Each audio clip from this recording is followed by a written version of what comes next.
Hi, folks, and thank you for checking in here. So we're gonna try this thing out. I hope you guys are doing really well, getting lots of rest and enjoying the sunshine while we're not at school. But again, I really appreciate you checking in here today. So last week we really briefly started talking about normal distribution, and today we're going to get into some of the details there. So a normal distribution, some of those features that we talked about a little bit last week. Um, this is a bell curve is kind of the typical terminology for a normal distribution is a bell curve, and we're going to look at a picture of that. But the long story short is that it is going to be perfectly symmetric around the mean.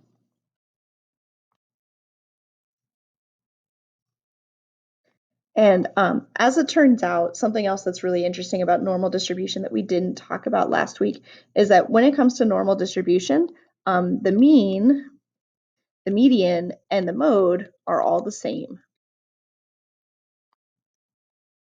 So we'll get into that just not quite today, but it's just an interesting fact there is that we're perfectly symmetric around the mean and the mode and the median are all exactly the same value. So we've got a bell curve. It's perfectly symmetric around the mean. And something else that's important to consider is that the area under the curve is always equal to 1, and that stands for really 100% of our data. 100% of our data is contained under this curve, so that was our relative frequency. We call that 1. And we're perfectly symmetric around the mean. The area is 1, and so what that means is that 50% of the data is above the mean, and 50% of it is below the mean.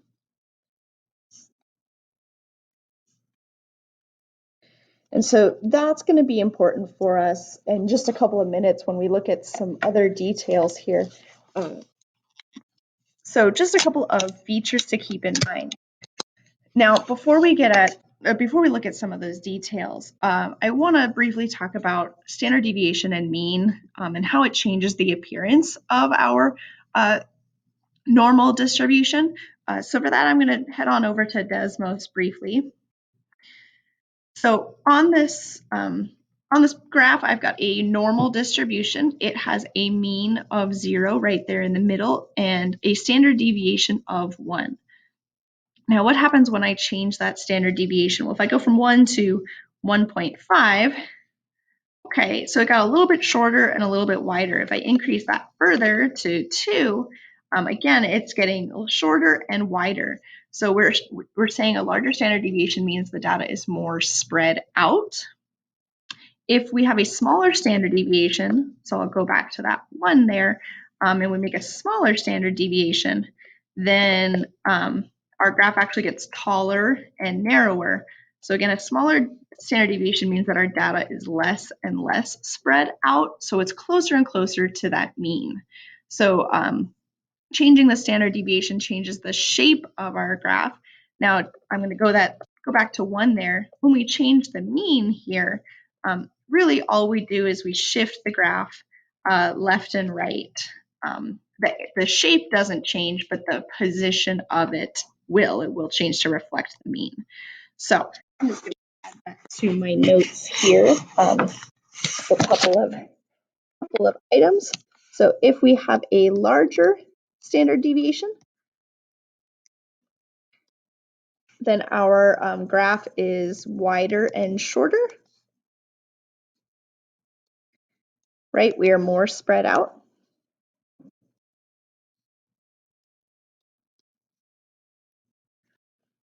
And if we have a smaller standard deviation, then our graph is taller and narrower, narrow. I'm going to go with narrower, again, meaning that is less spread out. And when we change the mean, this will shift the graph or shift the curve. I'm going to say curve here.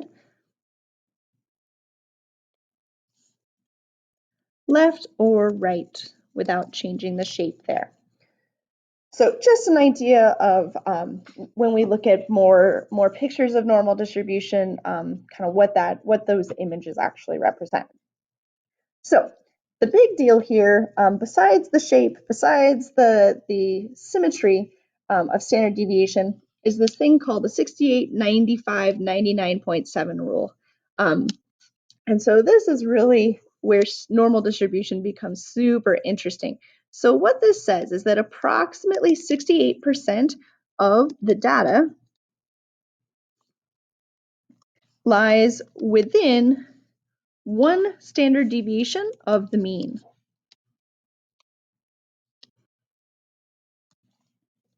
Approximately 95% of the data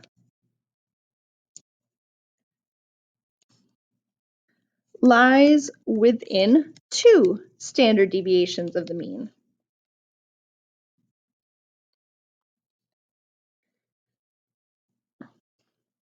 And finally, approximately 99.7% of the data is within three standard deviations of the mean.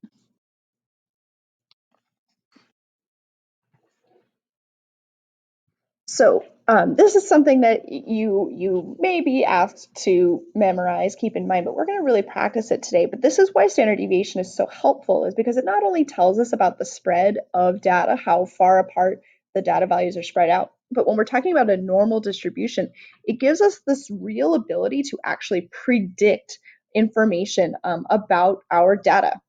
So I've got a normal curve here. It's that nice bell shape. And so first thing I'm going to do is I'm going to talk about where is my mean? Well, it's right in the middle. So remember we had the symbol X bar. You might also see the symbol mu. It's kind of a curly M there. But that is our mean there. And I'm going to label that. That is the mean. And so if we add or subtract a standard deviation, so if I go to the right, oh, before I do that, I just want to make a point to clarify here that remember we're saying that 50% of the data lies on either side of this, and that's going to be helpful for us in just a couple of minutes, but just keeping in mind that visualization of that symmetry. Okay, back a step here. So adding one standard deviation, I'm going to use that lowercase sigma there. You're welcome to use SD if you need. And we do that in both directions. So subtracting one standard deviation, right, going back and forth from the mean. We could add another standard deviation to go up two or go back two standard deviations, and then adding three standard deviations or being three standard deviations in either direction. So again, our normal curve, we can kind of break it down. Notice the standard deviations are all evenly spaced apart because one standard deviation is a constant measure. So according to our rule here, this means that between one standard deviation of the mean, so one standard deviation in either direction, 68% of our data is going to live. So notice that's the tall part of the curve. There's a lot of data in there. So one standard deviation. Now, what's interesting and something to keep in mind is that if our data is perfectly symmetric, I can actually break this down further into each individual piece of this 68%.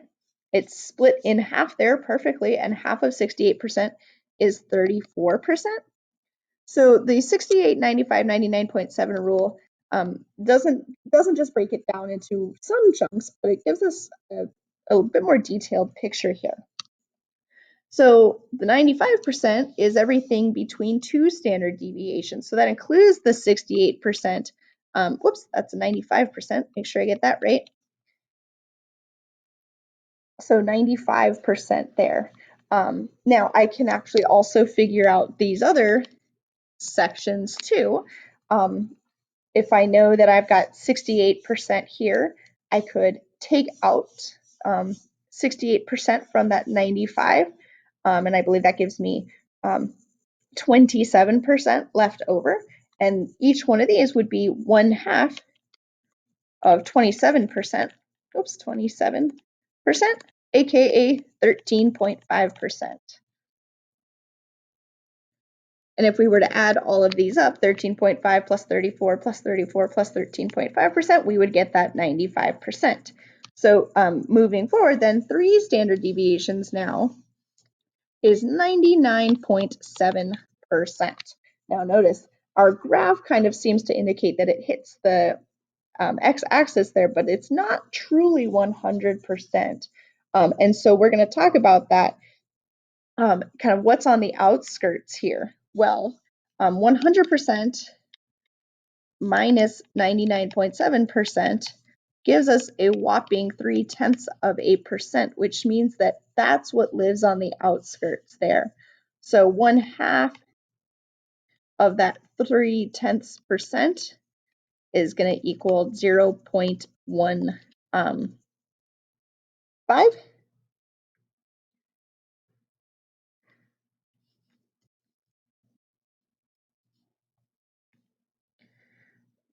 So we can figure out that outside area, and it's important to remember that there is an outside area, 0.15% there, percent. And then in the middle here, we could use a similar strategy to figure out these other missing values. 99.7 minus 95 is 2.7. Then if I split that in half, I get 2.35% and 2.35%. Now, this is a lot of information. Today is not the day that you have to memorize this. Really what we're looking at today is we're using this rule as a problem-solving tool. So we're going to do an example together, and then I'm going to have you just do one example on your own to practice using this problem-solving tool. So, an example here. The number of miles on a car when a certain part fails is normally distributed with a mean of 60,000 miles and a standard deviation of 5,000 miles.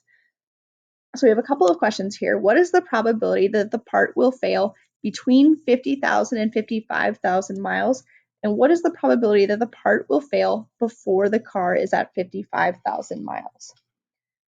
So in order to answer this question, a normal distribution is just going to be a really nice visual here. So I'm going to start with my mean, which was 60,000 miles, and then adding 1 standard deviation in either direction, or subtracting, I should say. So 1 standard deviation is adding 5,000, it says, so that will get me to 65,000. Subtracting 1 standard deviation will get me to 55,000.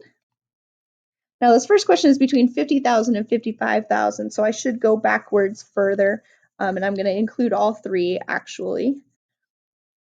So my adding 2 and subtracting 2 standard deviations, and then 3 standard deviations. Whoops, that's a minus.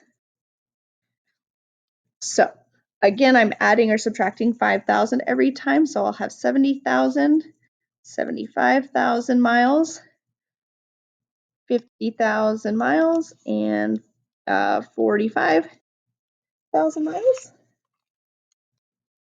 Come on, pen. Doo-doo-doo. All right, so the question is, when will what is the probability that the part will fail between 50,000 and 55,000? So we're looking at this section in between here. So knowing what I know about normal distribution, if it is between this 1 and 2 standard deviations below, that is 13.5%. And I can use that information right away. The probability is 13.5%. So there's a 13.5% chance that this part, whatever it is, will fail between 50,000 and 55,000 miles. Now the probability that the part will fail before it is at 55,000 miles, that's saying, what about this range here? So what is the probability that it will fail in this section? So to think about that, I'm going to think about those individual probabilities. We know that this is 13.5%. From our earlier work, we know that this is 2.35%. And then this little smidge at the very end is 0.15%. So the probability of each one of those sections, we already figured out. And what I can actually do is I can just add those up. When I do that, I'm going to get the percentage or the probability that this will fail before 55,000 miles. So that is 16% there. Now there is actually another way to do that. So see if you can follow along with this other method here. We know that inside one standard deviation is going to be 68% of our data. So that's this middle part here, right, inside one standard deviation. And what we're actually looking at is we're looking at half of outside of that. So we can think about if inside is one standard deviation, then outside of one standard deviation is going to be equal to 32%. And I'm only looking at half of that, which is going to be 16%. So I love the normal distribution as a little puzzle here. It's a problem-solving tool. So again, today is kind of entry level here. I'm going to have you try just this question here. The amount of mustard dispensed from a machine at the hot dog emporium is normally distributed with a mean of 0.9 ounces. Oops, that's supposed to be a highlighter. And a standard deviation of 0.1 ounces. What is the probability the machine will dispense 1 or more ounces of mustard? So I'm going to have you can draw a picture to work that out to answer this question. And then that is all you need to do today. Have a wonderful rest of your day. Check in tomorrow for another lesson, and I'm hoping to get the Zoom conferences started soon. So stay well, hang in there. I'll talk to you later.